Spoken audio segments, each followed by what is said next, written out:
Gözlerimde kaybolan bir hayal gibisin.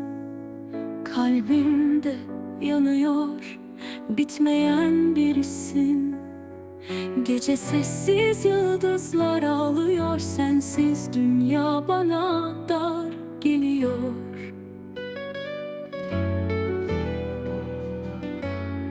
Gel dön, yüreğim sana muhtaç. Her an seni beklerim hala. Gidemez kalbim senden uzak. Sevdam içimde bir yara.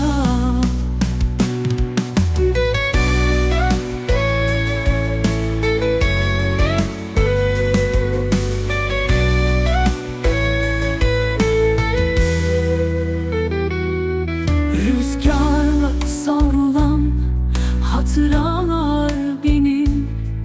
Sana dair ne varsa içimde gizli. Kırık bir şarkı dudaklarımda, adım yankılanır karanlıkta.